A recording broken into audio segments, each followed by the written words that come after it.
Hello, everybody, and thank you so much for again tuning into the Iron Purpose podcast. Today we've got episode 11. Now, you may be wondering, Bailey, there's more than 11 videos in here. Why are you at 11?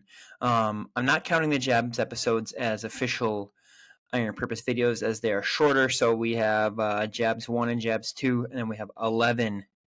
That's right, 11 episodes. But anyways, today I had the opportunity to speak with my uncle Troy Anderson.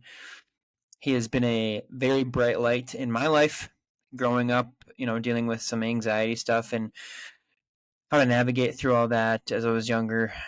He was a guy that my mom called quite a bit to talk to me on the phone to kind of help me get back to my zone, get level-headed once again. So he's been a huge inspiration in my life, and we actually work in the same career field, both as correctional officers, he in a different capacity. But in this episode, he shares some pretty deep stuff that he went through growing up and some stuff that he struggled with, some different things that he was dealt in life and how he responded to them to help shape him into the man that he is today. It is a very real conversation. It is a very authentic conversation, and I did not expect anything less.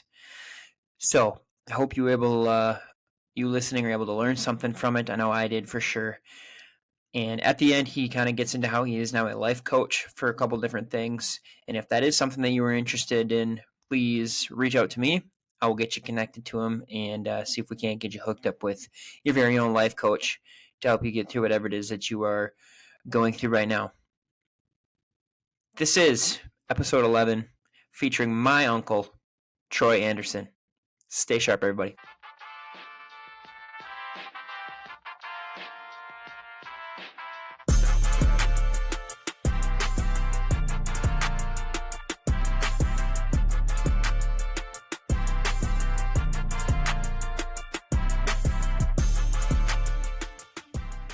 All right, and we are recording officially, and I am here with my Uncle Troy.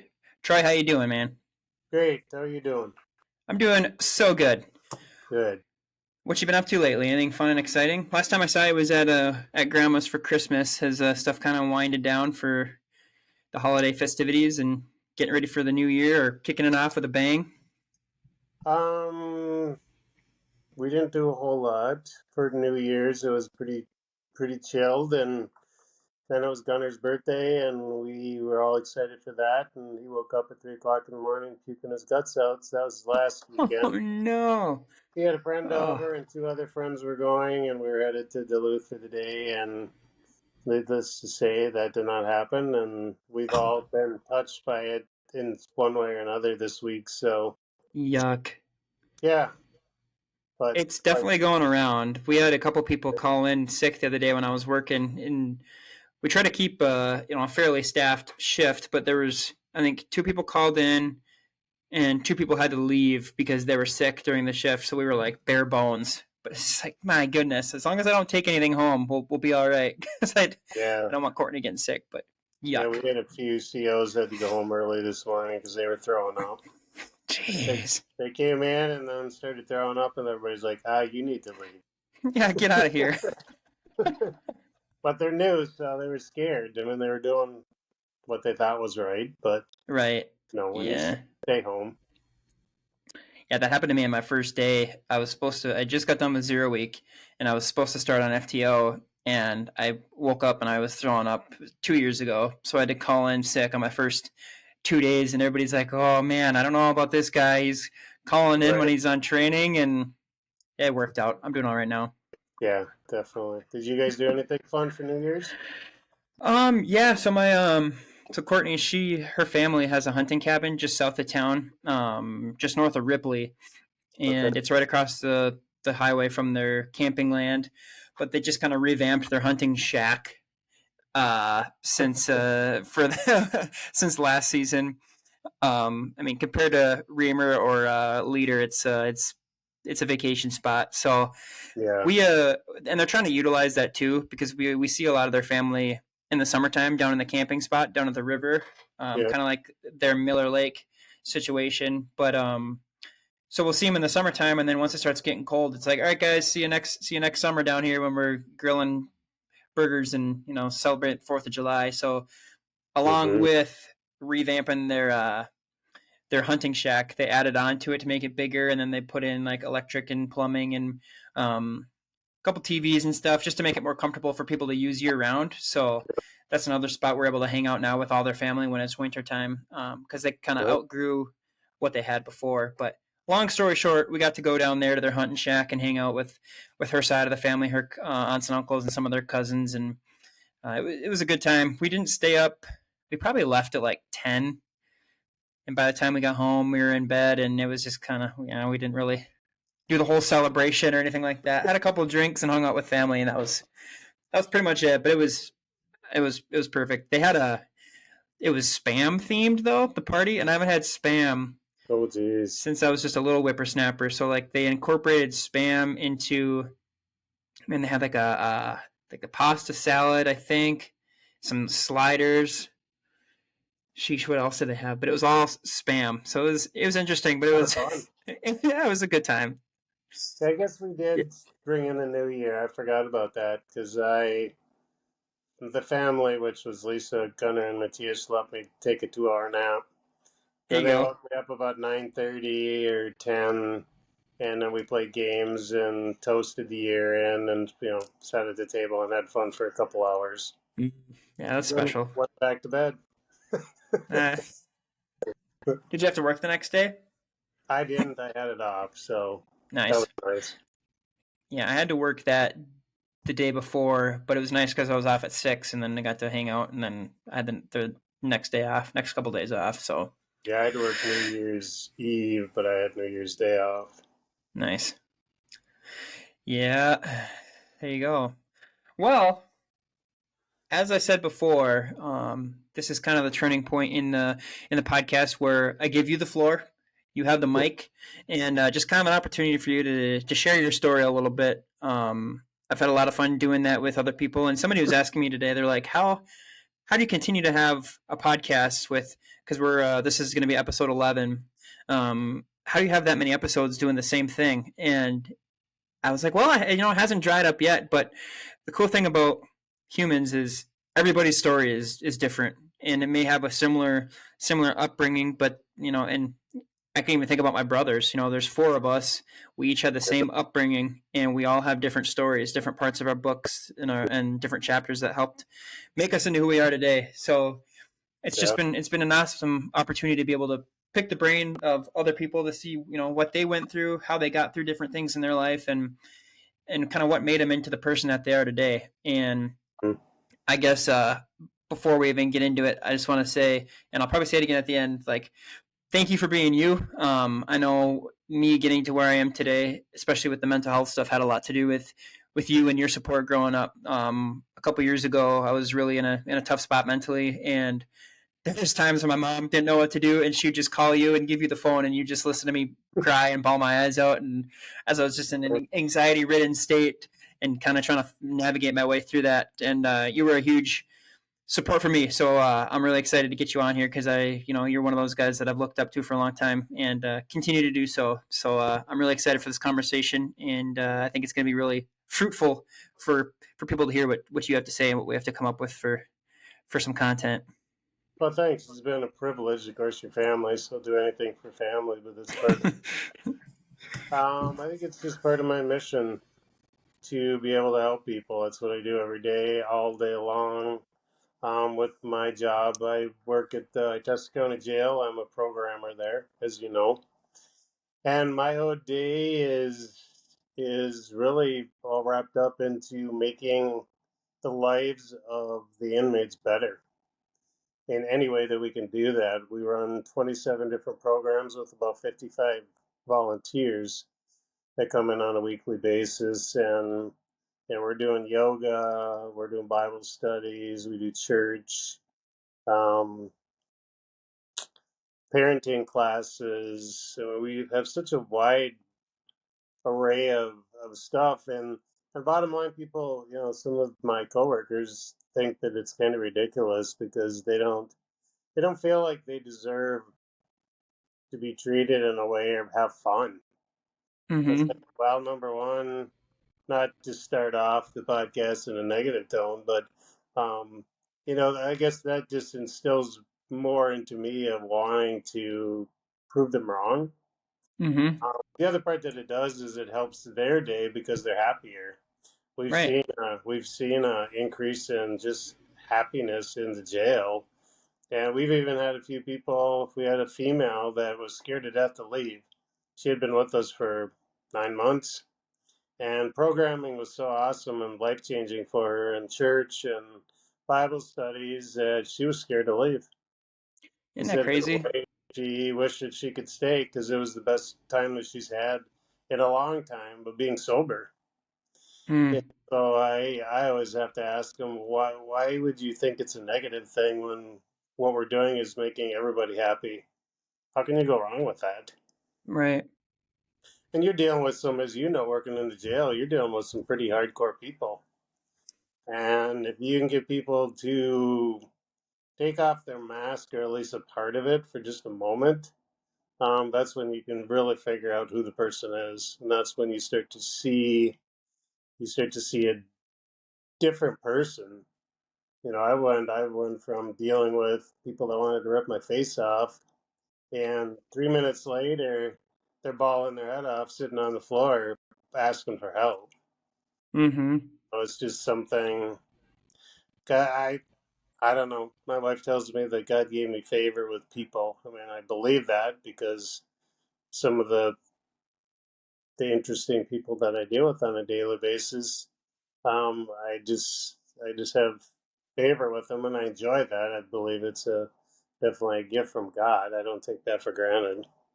Mm-hmm. Absolutely. And just to touch on kind of what you said there with it is very crazy to have somebody say that they want to be in jail. And I don't know what the age of this lady was that you were dealing with, but there was a kid, he was 18 or 19, and he kind of grew up in a broken family, broken home, and never really had consistency, never really had a routine or even people that kind of believed in him. And when he comes to the jail, we have a program that's called Impact, which is inmates making positive advancement, choosing transformation.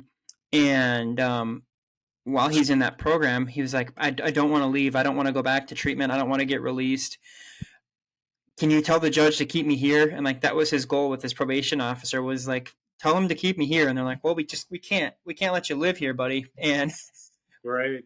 it's a really interesting feeling to see that desperation from somebody wanting to stay in jail because they have their life in order. And so, when you are able to be that light or that positive person in their life, it really does make all the difference. It makes you wonder why some of coworkers, like you had said, choose to have negative outlooks or choose to look down on these people just because they're incarcerated or in jail. When you do have that opportunity to change their lives for the better, even if it is just a moment and letting them be heard. Exactly. My charger is failing on me, so I'm trying to figure out what the heck is going on. It just quit charging or what? Yeah, I think it's my. Go figure. I I can think, cut this out. No worries. can you? Yeah, yeah. I need to find a different block, I think. Do what you got to do. I need to find a block.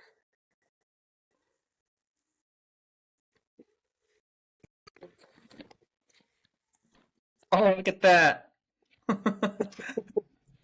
We're back. We're back. Good work. Nice. Technology. Yeah, it's always something.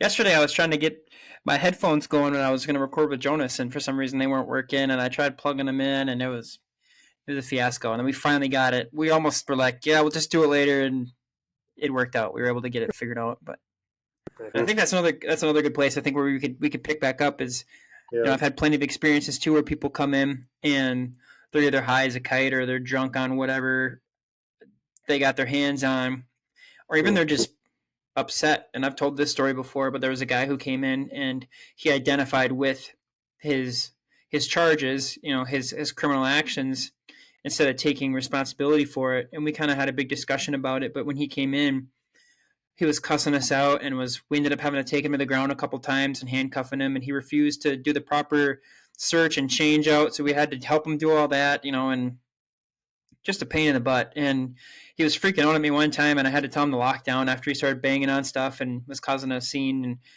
told him to lock down, and I gave him a 48-hour discipline, so he's in segregation for that 48 hours with an hour out each day. But Yeah.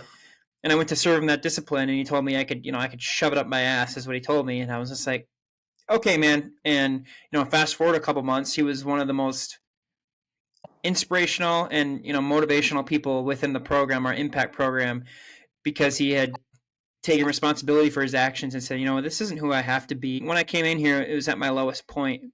But Hmm. he's like, jail isn't rock bottom. It's the moment before going into jail. He's like, once I get to jail, then it was an opportunity for me to change my life around. And, if you are a negative correctional officer, you may not have that opportunity to help them break that cycle of negativity. And Jonas and I had a conversation on that yesterday. Like we all have this opportunity to break somebody else's negative cycle of change, or their chain. Because say you deal with somebody at work and you're in a bad mood and you come home and your kids are like, Dad, jumping up on you, and you're like, no, like I'm negative right now, yada yada, whatever it is. Hmm. Like at some point, there's an opportunity to break that chain of negativity, because like then your kids see that and they're like, well, maybe Dad doesn't love us, and then they're going to be upset and they're going to go out and they're going to it's just going to trickle. But having the ability to stop it right in its tracks and say, I'm not going to let this affect other people around me, and just such a game changer, especially in the field of corrections, when it's so quick to get sucked into negativity with the environment.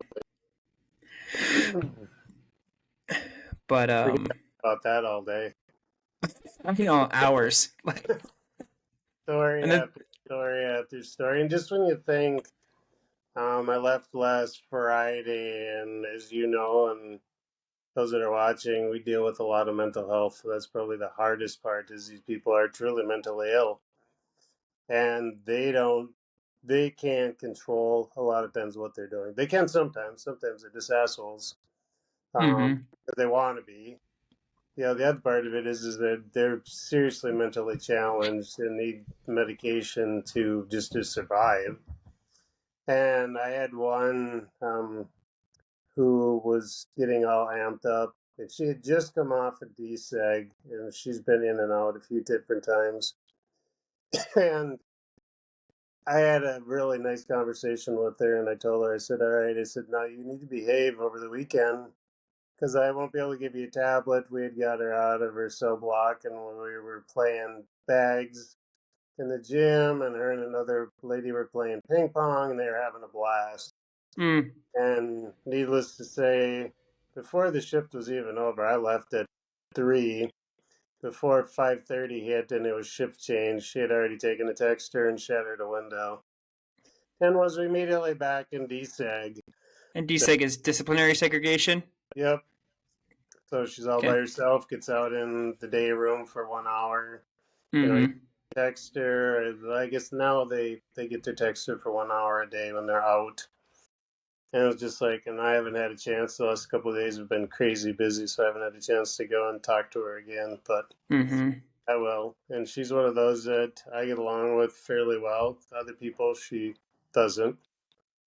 So there again, it's crazy. But dealing with the mental health issues is something I don't think you realize it until you're there. Mm. You have to be there on a daily basis to see how sad it is. Mm-hmm. Some of these people were born with the stuff. Some of it is, drug induced or alcohol induced, trauma. Right. And that's the hardest part, to sit back and listen to their stories. And which is fun. This might be a good segue. Which has been fun is those that are in there. Occasionally, I'll get a pot of. It's like, you trying to open up your heart to a few of these people, and they're like, "What do you know?" I had a table full of females, and just trying to inspire them to do better. Uh, Mm-hmm. and I get the opportunity with that. I don't know if you've heard of decision points training. Yep. Yes, sir. Well, I'm one of the two teachers or instructors in decision points, which is Mm. cognitive behavior and cognitive learning. Uh, Mm-hmm. Learning how to think differently in a split second. So we were sitting out and we were having a conversation about it. She's, one of the ladies like, "What do you know about trauma? What do you know about anything?" I said, "Well, it depends on how honest you want me to get." Mm. And she's like, "Well, what do you mean by that?" And she had an attitude. One of those. I said, "Well, let me sit down with you for a few minutes because I'm not scared to share my story." Mm-hmm. But I said, "I do understand trauma because I've seen my share of it, and honestly, I've caused my share of it." Um, and she's like, "Well, what do you mean by that?" And so my story is at the age of 8, I was sexually molested I was 8. I was an 18-year-old male. This went on for a while. Mm-hmm. And some of the trauma that came out of it lasted. And so she's sitting there looking at me like, "Oh, okay." She said, "Well, how did you deal with it?" And I said, "I didn't. For a long time, I didn't deal with it. To be honest, I didn't deal with it until I was probably in my late 30s before I finally dealt with it and had a conversation with my wife because it was God prompted me to say it. You've carried this baggage long enough. It's time to get rid of it." Mm-hmm. But the crazy part that I've been kind of really sinking into lately is kind of rehashing some of it because we so easily take our trauma and we hold on to it. We want to hold on to it because it's where we're comfortable. Mm. And today, knowing that I was going to be having this conversation with you today, I went and spent some time with our mental health professional at the jail. She's a full-time employee. And I said, "Yeah, is there a name for it when you've gone through trauma?" She knows my story. She knows what I went through as a child. And I said, "But the problem is that we hold on to it." I said, "Is there a name for it? Because I'm curious." I said, "I'm going to be doing a podcast with my nephew, and I would just wanted a little more clarification on it." Because what we do is we become so adapted to our dysfunction that it becomes a safety zone, even though it's can destroy everything. It's really hard to wrap your brain around. Yeah. Mm-hmm. Um, and she gave me this book, which is "What Happened to You: Conversations of Trauma, Resilience, and Healing." She said, "Read this book. It's a phenomenal book." Um, there's the book. What happened to you? Okay. And she said that's exactly what they're talking about is we become, that trauma becomes our best friend. So we carry it around. But the thing is it becomes, or for me it did anyways, it became a crutch. Um, so I used it, it's like, well, I can be sad because of what I went through as a child. I probably don't think the same as different as other people do because of what happened to me as a child. And you just start using that, speaking to yourself mainly. It's mainly a lot of it is in your head. Mm-hmm. And I was a very pinnacle point where my wife, in all her grace and honesty, said, "Enough. I've heard the story enough. It's time to get over it." And I was hurt by it, but on the other on the other hand, it was a pinnacle moment where I finally realized she was right. Mm. She was right, and I was destroying everything around me, letting it take control. Now, was it easy, and did everything just go away overnight? And no, because things, trauma loves to surface. and the enemy loves to beat us down with it, so you live with the shame of it. And it's been interesting. I went and had some acupuncture done this afternoon. I had a chance to just we just started talking, and I just I shared my whole story with her. Mm.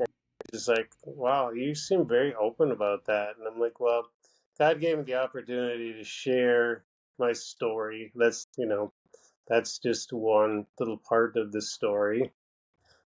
Because if we don't learn to deal with the demons will take us down. Mm. That is probably the most important thing that I learned.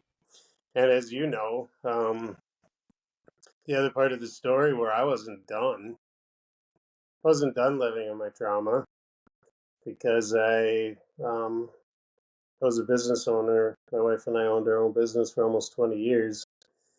And as you probably remember, and maybe you don't, but we ended up losing that just because of bad decisions that I made financially. Mm. And there again, here comes more trauma. You know, Troy screwed up again. The shame pours over you, and you just want to crawl in a hole and stay there. Or you can choose to make a difference. In this case, we got the call from the IRS that we needed to be paying them money that we weren't able to. And they say, his conversation was, well, you've had it long enough. You're done. We're taking your house. We're taking your business. We're taking it all. And you can do whatever. So I had to go into work the next day and tell 6 employees that we were closing our doors and we had 1 week to do it. Mm. 6 people lost their job, and including us losing everything. And yeah, I only say that I don't talk lightly about it because it was a very devastating, extremely devastating moment in our lives. Yeah. Um, but you get in those, that's when shame takes over, when you're too dumb to make some of the decisions on your own, when you're living in your trauma and not trying to get out of it and make a difference, change your attitude. So I really believe that God finally said, "You're too dumb to make the decision right now. So I'm going to make it for you. We're closing the doors. You're done. Now you don't have to worry about it anymore. Now you can start over." As far as your business, Yeah, or yeah, so had you been feeling that you should have been doing something differently at that time? yeah. I mean, it was admitting that I suck at finances. But it was one of those things I can do it, and things were tight. Money was tight, and it was all due to taxes. And that's a whole long story. But Right. I Mm. chose to keep the business open. I chose to pay employees instead of paying taxes when I should have. I made a lot of horrible decisions. I look now. I mean, we had a ripping business. We had an awesome business, and we were damn good at what we did. So that was the hard part about closing the doors of closing something that was very successful over almost 20 years. Mm. Because I wasn't willing to say, I can't do this anymore. I don't know what I'm doing. And hiring somebody could have been so simple. But nope, I let fear was probably the biggest thing. Mm. I let fear take over. Pride was another huge thing. To admit that you're failing, that you're going to have to close your business. Well, there again, I didn't have to make that decision because it was made for me. I let it happen over time, Mm-hmm. but that's, you know, probably what I've learned the most out of it is well, I got a tattoo. Fear's a liar. I put it on my wrist, and the cross, the cross is the other side. And little did I know that this tattoo, which I did for me personally, I needed that reminder every day that fear is a liar, and you can't let fear tell you how you are, who you are, or what you are. Mm. Um, that'll lead you down a ugly, destructive road every single time. And now, little did I know that my tattoo sparks up conversations weekly in the jail. It's like, what's that for? That's really cool. It's a really cool tattoo. What does it mean? So my thing is fear's a liar. I almost let fear destroy me and take me out. The other Mm-hmm. side is of God. If it wasn't for God, I wouldn't be here, and I certainly Mm-hmm. wouldn't be married. So you just never know how one Right. thing to the next. Isn't that crazy? And so did you when you grew up or when you were kind of thinking of what you wanted to be when you grew up, was it always in because it was graphic design kind of what you and Lisa did, right? How long Yep. had you known you wanted to do that before you got into it? I think it was one of those things for me. There's the difference. I always tell people there's a difference between graphic designers. You're either born with it or you're not. Mm-hmm. With today's technology and computers, you can do things. Um, so I got into it because I figured it was something that I could do. So I went to graphic design school. That's where Lisa and I met. Was in college. Lisa's a born designer. She's a born artist. She's just damn good at it. Mm-hmm. And I was okay at it. Mine was more so became very quickly the sales because I have a big mouth and I like to talk to people. So I mean that was the blessing of the business. The business had I gone out and done more of that, things would have been differently. The finances would have been stronger. Um, but I didn't. There again, learning some very vital life lessons. And work is work. It's hard. I don't care what it is. Doesn't really even matter if you love it. It's still hard at times. Right. So Yeah, and I love that you brought that up because there's a quote by and I quote this guy all the time, and I'm not going to apologize for it, but Michael Chandler, he put out a photo a while ago, and he was lifting up. He had a barbell on his back, and he was lifting it up, and he said, "You don't have to enjoy everything in life, son," and like pretty much saying like it's okay. Like work is going to be difficult, work is going to be hard, but there still can be purpose behind it. And yeah. speaking of purpose, it's kind of cool that you brought up how where you met Lisa. Had you not wanted to get into graphic design, God was like, you know what, I want you to do this because you're going to meet this girl here, and you're going to go into a business that's going to crash in 20 years. But it's just it is what it is because it's gonna get you one step closer to where I want you to be, anyways.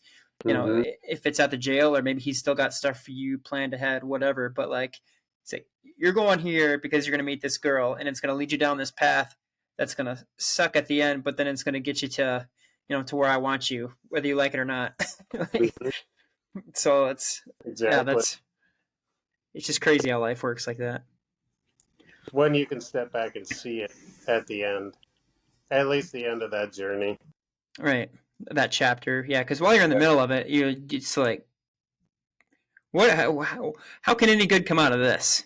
Like, like even Hmm. myself being in, when I was at Pensacola and, all these things started just crashing down around me. Like, the girl that I thought I was going to marry, like we broke up, and then my parents got divorced. And then all of a sudden, like, the school's telling me I can't graduate there because the accreditation doesn't match. And when you're sitting in the middle of all those different things and the stuff that you've gone through, it's like, where's the light at the end of the tunnel? Like, I know where I started, and I know heaven is ahead of me. That's the end goal. But what do I do in the middle of it? Like, Hmm.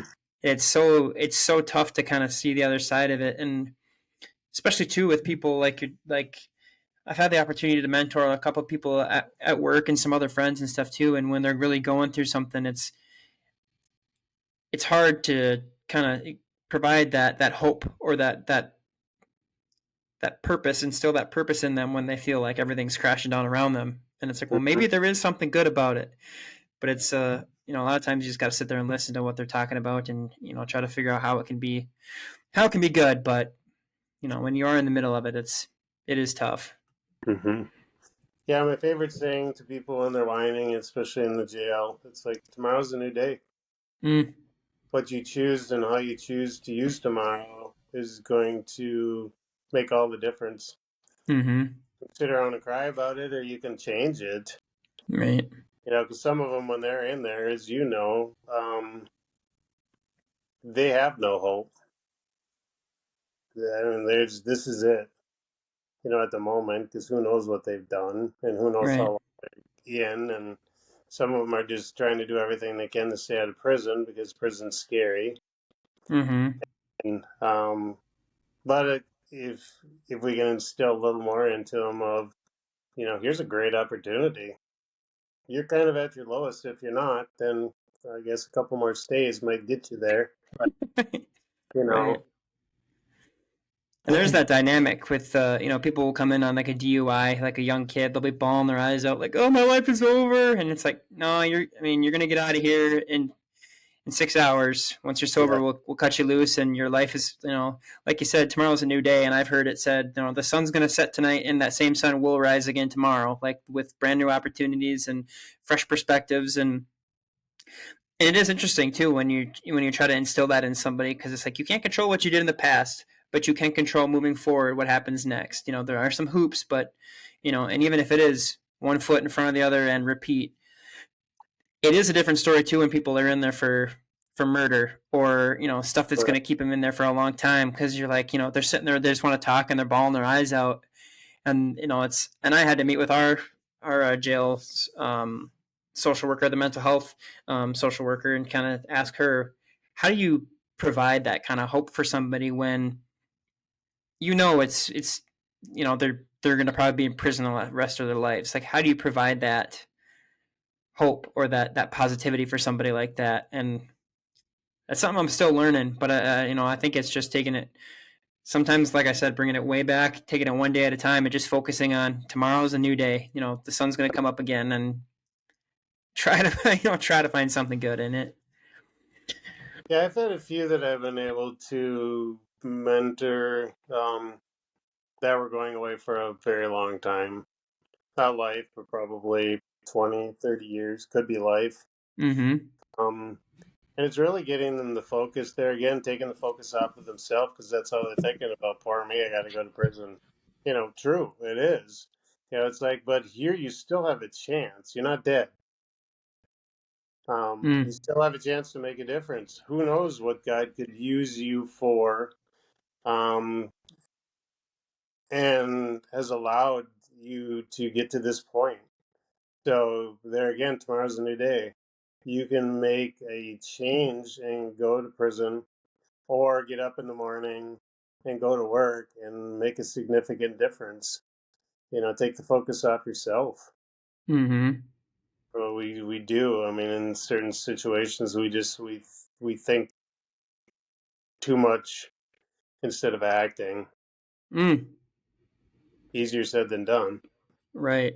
Yeah, we try to bite off more than make it chew, or we try to get that that knockout punch, whatever it is we're facing, rather than trying to think, okay, no, I just gotta take a little bit at a time. I'm not Hmm. gonna be able to lift. I'm not gonna be able to lift all that weight looking at a rack of free weights or dumbbells. Like, if somebody says pick up all that weight, you're like, there's no way. But it's just one weight at a time, fives and tens and 20s, and work your way up. I'm right there with you. When I take off more than I can chew, it's like dumb it way down, one little thing at a time. And sometimes it's just minute by minute. But Yeah. we left people on a cliffhanger with your story. So what happens after losing your home, your business? What is what does that feel like for you? And in that moment of, like we're talking about now, you probably found yourself in a feeling of a pit or a hole, like a lot of these people in like jail do, thinking, what am I supposed to do now? How can I possibly think anything good is going to come out of this, knowing that I'm losing my job. My wife works there too, so now we're both without jobs. And these six other people, and now we got to try to figure out where we're going to live. What was that experience like, and what was the turning point for you to keep moving forward during that time? Well, it was the fact that when that happened, we had a 2-year-old. God has a sense of humor. I'll say that much. Because part of the story, of course, as you know, we were married for 19 years before we were able to have our first child, our miracle boy. 4 years later, we got our second miracle, and then that was the end of that. My age, you can't continue to have children in your 50s. So, um, both my wife and I will tell you, it was God and a 2-year-old that kept us together. Mm. It was not easy. We went through, there was some hellish times that we were in, trying to figure out who we are and what we want to do and where we're going to go, and are we going to be together? Are we not going to be together? What does that look like? And how long do we have to decide? And, it's all these things that we go through when we're in the middle of trauma. How are you going to handle it? And what are you going to do differently to not do this again and not make this mistake again? And I crashed hard. And, even though we were not doing well, my best friend, my wife, was still by my side, encouraging me that I am better than this.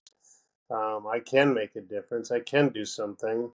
And I'm very blessed. Like I said, I have favor with people. So I went out and I worked a couple of jobs that I wasn't really fond of. And there again, God led me to every one of them. He provided financially every time after everything that once all of the IRS stuff kind of landed and we were free to kind of move forward a little bit, and start over. So, yeah, I did concrete work one summer. I worked at a hardware store. I did sales for an employment agency for 2 years. Loved that job because I was on the road talking to people all day, which I love to do, Mm. helping them solve their problems and getting to know people and making friends. So I really enjoyed that job. Then went on for 2 years, I was a building and grounds director at the YMCA. There again, got to meet people every day, talk to people every day. That was a fun job. And then I don't even know why. I think it was the financial end because the jobs weren't paying the hottest, and saw county that the county was hiring in a jail, and I'm like, well, that could be a cool job. That'd probably be fun. Mm-hmm. So I applied, and I didn't get a response. So the funny thing is that the response went to my junk file to set up an interview. So needless to say, I called the next day and I said, "Hey, I left a message with the HR lady at say, Cake, and do I still have a chance?" And she never returned the phone call. So 2 weeks later, the ad came out again, and I applied right away. And I checked my junk file every day. And 2 days later, I got called to set up a meeting, and went in, and 4 months later was hired. So it was a long journey. Mm-hmm. I don't think I've still grown up because we learn something different every day. Absolutely. And was in through that whole journey, finding out that I really enjoy working and helping people. I guess that's my mission on earth, and to share God with people, because without God, Mm. there's not a whole lot of hope. So I went in the middle of that whole journey. I went in and got certified as a life and business coach. And then probably one of the most passionate things that I did was working with men with sexual and porn addictions, realizing how destructive that is, and how through what I went through with my trauma as a child, I knew it firsthand. I was a porn addict for over 30 years before I finally was free from it. And it's Mm. not a thing to get free from. Nobody wants to talk about it. Who wants to Mm-hmm. talk about it? It's a shame-filled, icky thing. Right. Uh, and going off of that, what I learned, and I'm kind of jumping all over the place, Oh, I love it. But what I learned, and this was the pivotal point um, of my healing from being 8 years old and what I went through at that time, not even knowing what the trauma I would carry through my life. But I found through a lot of prayer and seeking, found it's the Conquer series, the Battle Plan for Purity. One of the best trainings that I found when I was doing all my researching of there's got to be something out there that can help me, and I'm not gonna raise my hand and sign up for something at church. Right. But there again, we don't want to talk about it, so you don't talk about it. But this was a pivotal point when I started going through this training, which made all the difference in the world. And it's a brain problem. When we examine the science behind sexual bondage, it is evident that we are dealing mainly with a brain issue, not a moral problem. Mm-hmm. Sexual bondage starts out as a moral problem, the baited hook analogy, and ends up becoming a brain problem. However, this doesn't take responsibility away from the sex addict. He is still responsible and held accountable for his decisions and actions.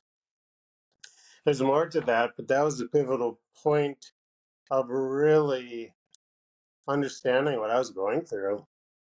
Because we want to label people like us. We want to label people like, hey, you're just a dirty pig. How Mm. can you look at that stuff? How can you do that? What do you get out of it? And, you're just disgusting. I went from that to reading that paragraph in the book, and it changed everything. Mm. Like, I'm not a pig. I'm sick. I have a sickness. I'm addicted and I need help, but I'm not a bad person.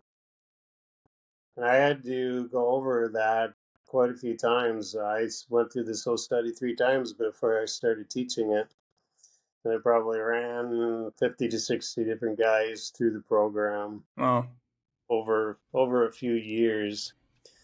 But the analogy that I would bring to people, it's like you have to change your path, and I think that's kind of in life in general.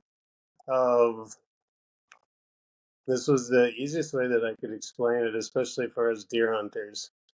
It creates pathways. The neurons create pathways that start to destroy the brain. And so it's like, well, what do you mean? How does that make sense? Can you explain that in a way that makes more sense? And God gave me the analogy of, okay, I'm going to go to my deer stand. I know where my deer stand is. I've been walking to my deer stand for 20 years. I can do it in the dark. I can do it blindfolded. And the trail is really worn down, but I'm still going to go because I like it there. I'm Mm-hmm. comfortable there.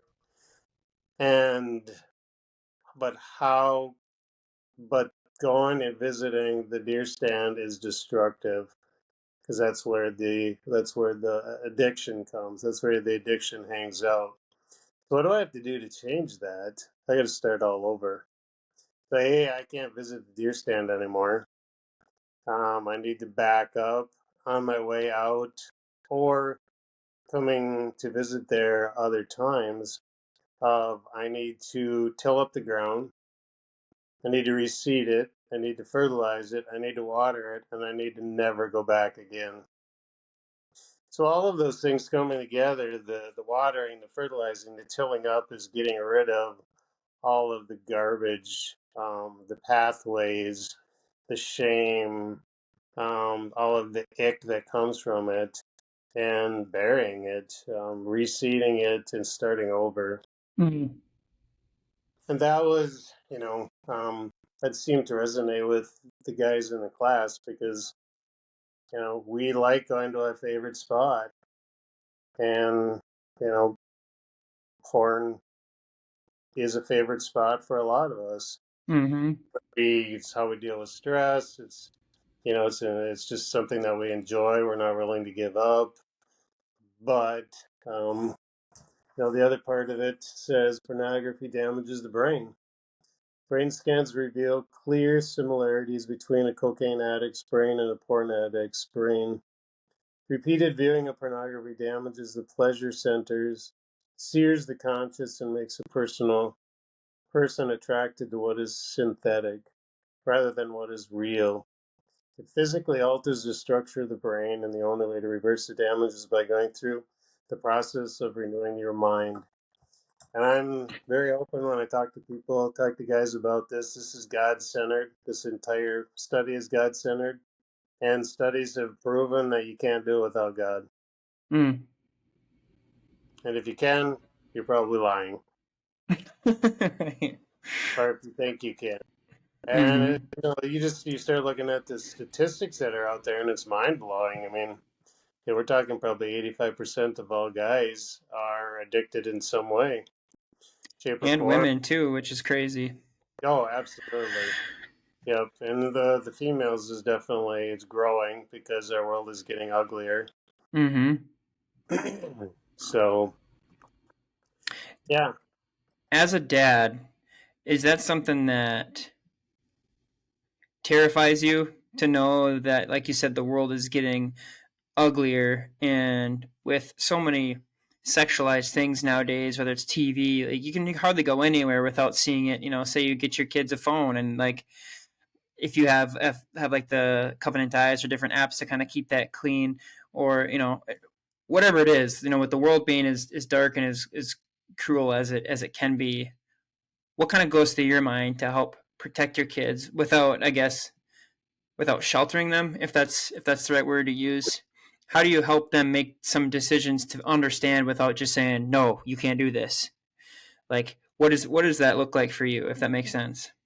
yeah, it does. I mean, know, with our, well, we've talked to both of them. I mean, we have a 12-year-old, almost 13-year-old, and a 9-year-old now. The 9-year-old still is, I want to say, kind of innocent, but it all depends on the day. But our oldest one, we've been chatting with for the last couple of years, just getting him equipped, hopefully, and ready. And we talk about it constantly.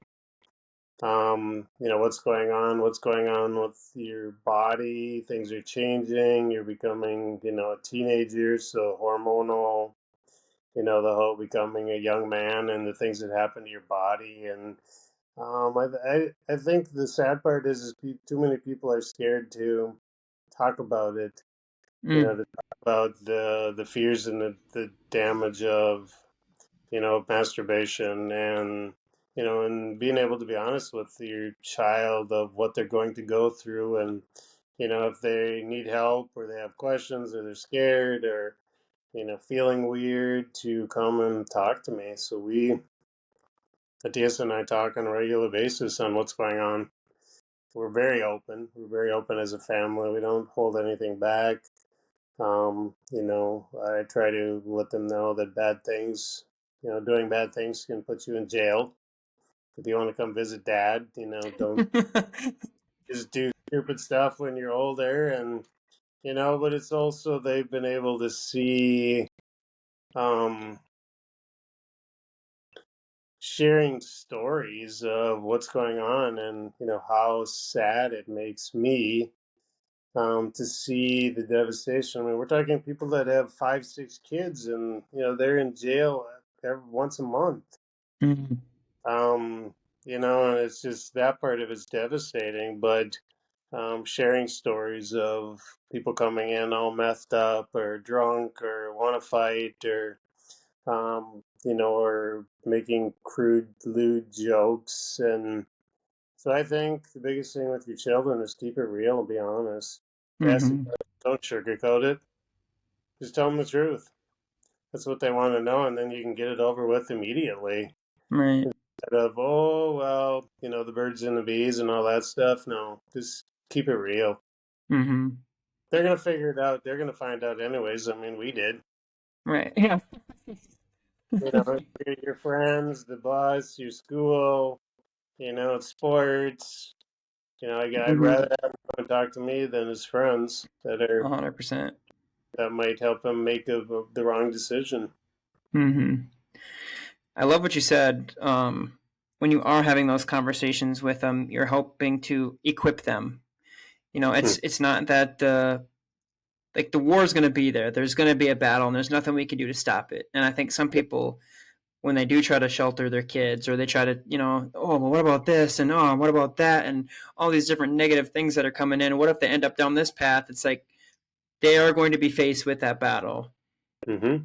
and even for yourself, like you are going to be faced with the battle, but it is up to you to use the tools that you have. And if your kids are too young to figure out what those tools are for themselves, it's equipping them for that battle by giving them the sword, giving them the shield, the full armor of God, whatever that analogy looks like for anybody listening out there. It's like, Okay. say your kid wants to play football. Are you going to tell him, hey, you're gonna get tackled here. I just, we're not gonna give you any pads or a helmet just because, it just is what it is, and then we'll put band-aids on it later once it happens. It's like, no, you're Yeah. gonna buy him a helmet.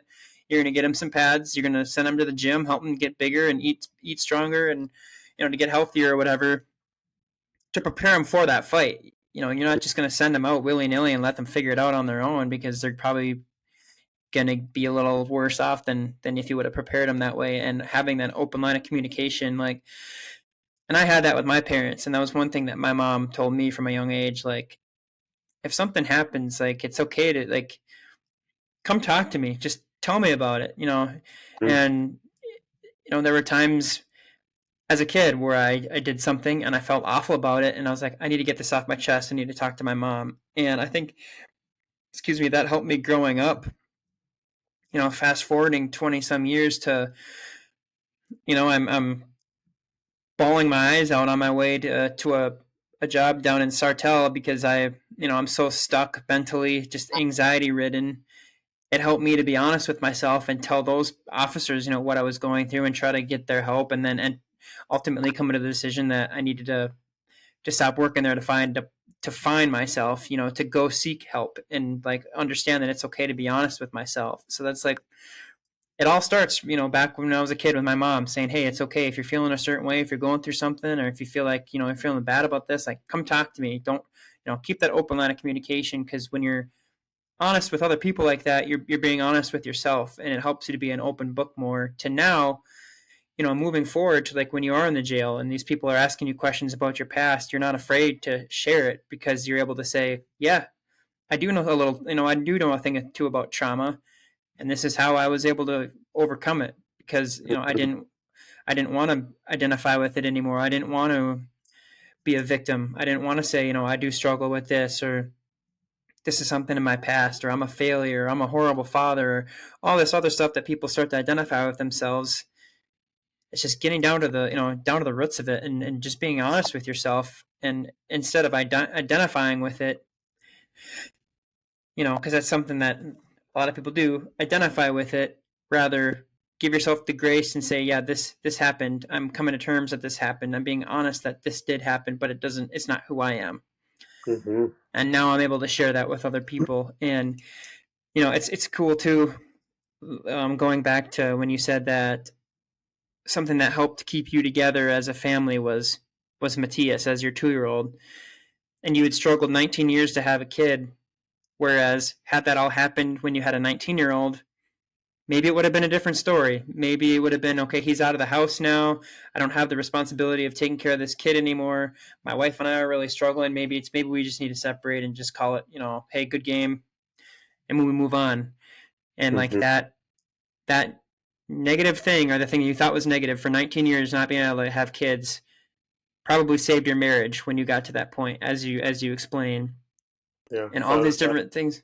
Yeah, and all these things you go through, the struggling, or the trauma you were faced with, and losing your job, having that problem, and battling these different things, is creating a testimony for now the people that you work with in the jail.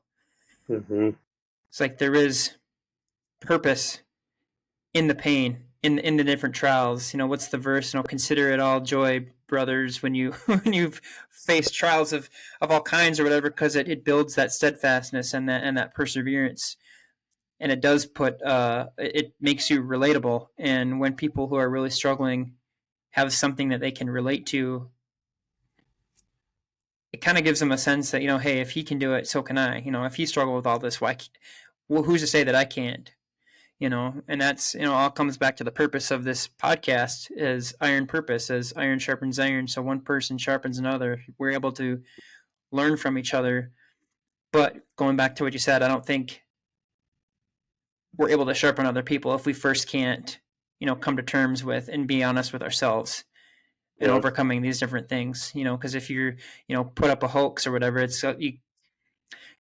a lot more difficult to lead other people or try to steer them in the right direction when you're kind of doing the same stuff that they're doing behind your back, behind the scenes. Hmm. But Well, one thing that one of the first things that I go over when I'm coaching somebody is you have to make a commitment to be selfish. You have to hmm, take care of you. Because until you can do that, until I was able to break out of my for me mold, um, I wanted to try to fix everybody else. I was a fixer. mm-hmm, But I wasn't fixing myself. So the importance of love yourself enough to take care of yourself first. Yeah, because I tell people if you're not feeling it your own yourself, how can you be a good father? How can you be a good friend? You're not living it. You're not loving it. You don't even like yourself. How can you help somebody else through that journey? So I always encourage people when I'm starting. That's the first thing that I say is this: you have to do this for you. Because until you find who you are and are happy with that, you're not going to be a good dad. You're not going to be a good boss. You're not going to be a good employee because you don't even know who you are, nor do you like yourself. And that's the most destructive thing that we do for ourselves is self sabotage. mm, Getting help for ourselves and moving on, then that opens up the doors to be able to share your story, your hell, and be able to help other people along that journey. mm-hmm, But you got to do it for yourself first. That's vital. mm-hmm, Otherwise, we're doing it for the wrong reason. right. And it's all for nothing. Yeah. Yep. Well, man, I can't. It's hard to believe we're an hour in.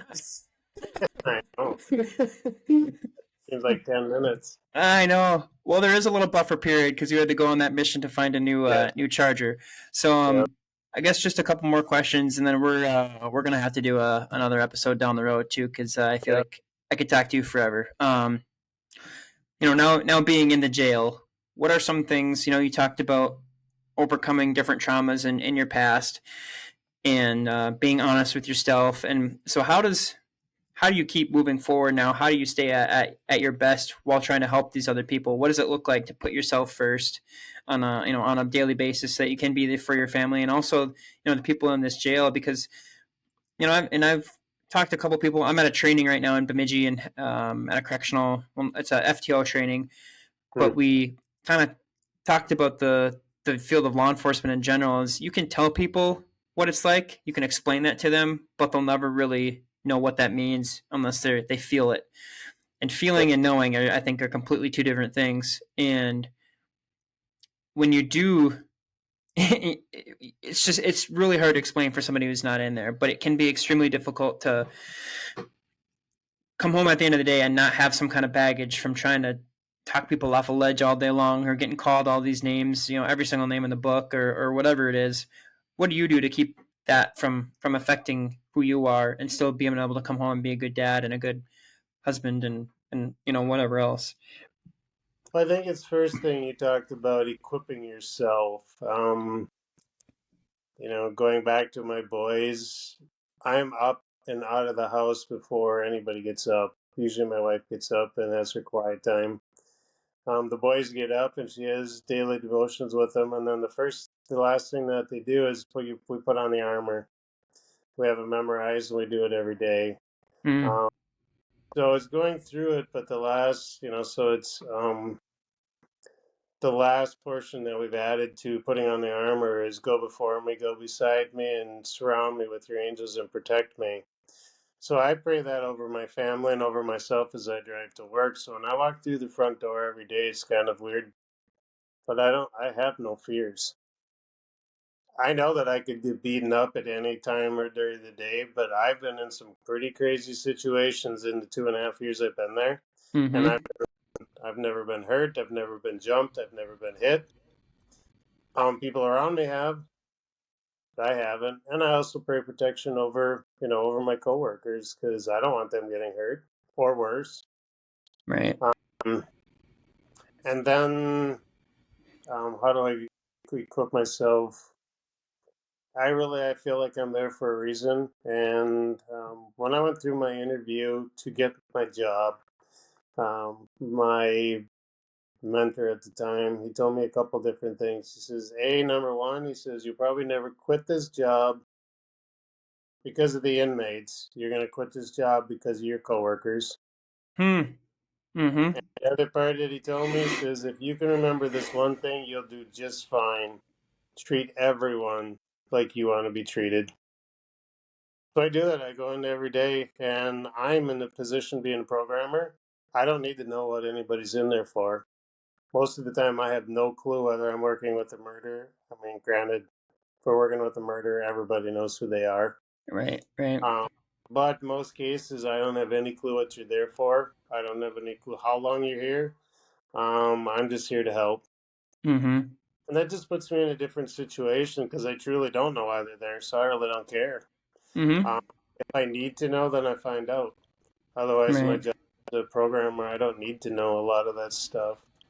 So I think that just helps me. And there again, like I've said many times, God gave me the gift to gab. And I go walk into a cell and just feel the room and know that it's going to be okay. Because there's been times where I was like, oh, I'm out of here. Mm. Back up and shut the door. That Right. just, you just have that feeling. Mm-hmm. So right now, yeah, I'm just enjoying it. I love my job. I love that.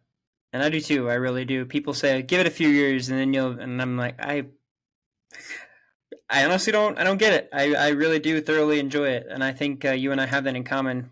Like, enjoy just being around people, having a passion and a purpose that has to do with people and just trying to instill some hope, Mm-hmm. in their lives.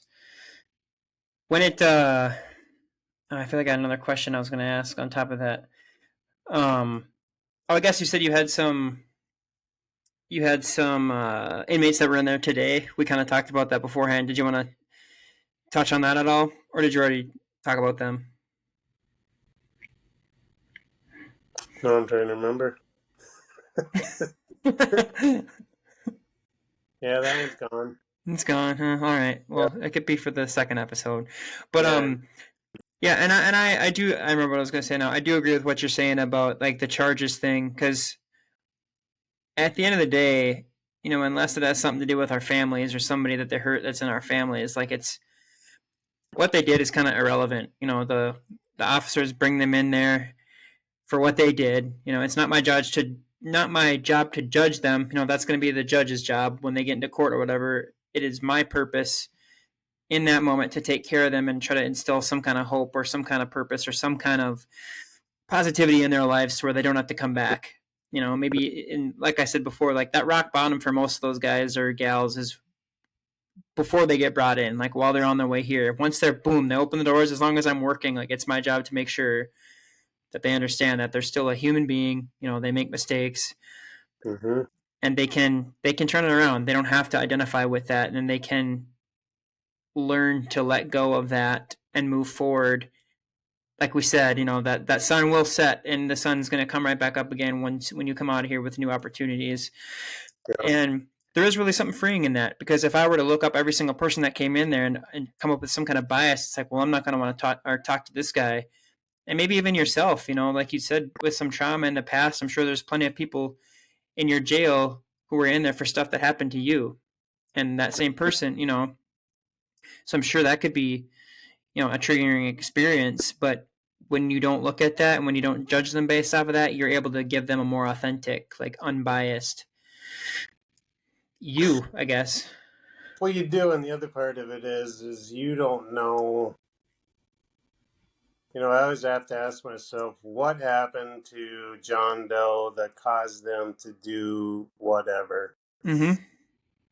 You know, I had an opportunity to the gentleman that just came back in again 2 days later. But I had a heart to heart with him, you know, and told him some of the stuff that happened to me, which kind of led me to where I am today, talking about my trauma as a child. And I've had numerous people when I'm able to, you know, talk about it because I talk fairly free about it now because God gave me that platform to share it. Because it's surprising how many people. And he said the same thing happened to me. Hmm. I've been screwed up my whole life. Hmm. You know, there again, I had no clue. Mm-hmm. Nor am I going to judge him for it. Right. But that's another question that I ask myself constantly is you know, yeah, what he did is terrible. What happened to him? You know, what happened to him to get him in there, and what Mm-hmm.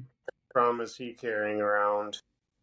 You know, it makes a difference when we take the focus off of ourselves and ask those questions to ourselves. It keeps it real. Mm-hmm. Absolutely. Man, yeah, a lot of good stuff. Um, I feel like there's a lot of rambling and sidetracks, but but it all relates, you know. Like I said, it uh, you kind of we bounced around. We started with your story, and we were able to kind of get back to it and still tie it all in together. I think with when it all comes down to it, bad stuff happens in our lives. We can't control when or what, but we can control what we do with it. yeah, And that's something that I've seen in your life, and obviously with your story, like you've had all kinds of bad stuff happen in your life, and you could have probably ended up where these other people are now at your work on the other side of it, based off of retaliation or just whatever it is. Like we're all, I think, one decision away from that. We can't control what happens, but we can decide what we want to do with that. yeah, And it is really inspiring. It's really cool to get people on and talk about this kind of stuff, because it's like you went through some really difficult stuff and you are now a better person because of it, because you chose to, with the grace of God and with your family and friends and whatever. And ultimately you making that decision of, I'm not going to let this beat me. Life's too short to be a victim to my circumstances. I'm going to choose to rise because of this. And that's, yeah, I think that sums up everything that we kind of talked about. And that's, and it's tough. It's tough to share stuff you've gone through. It's a vulnerable spot to share, especially in front of, whoever's all going to watch this. But, mm, I do appreciate your honesty, because we are able to learn from that. And if nobody does watch this, like, selfishly, I do this for myself, just to learn and grow. And like I say every time, I got plenty of notes out of this that I'm going to apply to my life immediately. And so I very much appreciate you having a conversation with me and having you on. Um, Now, are you still doing the life coaching thing? mm-hmm. Did you want to plug that at all, or kind of tell people where they can reach you if they're struggling with certain things, or whatever you want? Take it You can away. get hold of Bailey. I'm not gonna give my phone number out over the um it when going back to when I was coming up with the name for my business, I kept coming up with different names, and my wife Lisa would say, "No, that's stupid." Driving down the road, and I don't remember where I was going, but I just was having a conversation with God and saying, "God, if you want me to do this business, then give me the name." And when I've already told you that is when we're focusing on our life, we you have to take care. I got to take care of me first before I can be the person that I need to be. So first, God gave me, I want your business to be called Me. I'm like, well, that's dumb. And then he immediately gave me, it was a crazy moment. He immediately gave me the words to go along with it, which is mindful endeavor, which is me. Mm. So it's mindful endeavor coaching. There's the logo. You Mm, can okay. Yes, sir. So yeah, I mean, I'm certified as a life coach, recovery coach. In my recovery coaching, I specialize in sexual porn addiction. It's a 12-week program, group or individual. I also do life coaching, health, goal setting, career setting. The biggest thing is just ever you. We all have the answers in our head. You just need somebody to help you get them out. Mm, Um, so if you're stuck in a portion of your life, just life in general, of what to do, how to do it. That's where I come in and ask a lot of questions, and then get help you set up goals, and then from there, hold you accountable to do the goals. And it can be life changing because you're finally doing what you want to do. You just needed somebody to kick you in the pants to do it and keep doing it. absolutely. That's really what coaching is just helping you do what you want to do, Mm, but then helping you, holding you accountable to make sure that you're doing it. mm-hmm. That again is a 12-week. All of my coaching is this starts out as a 12-week, can go longer. Some people have coaches for years. They just like that accountability and that check in on a once a week basis. So it is once a week for 12 weeks. So if anybody's interested or has questions, you can contact Bailey, and he has my cell phone number.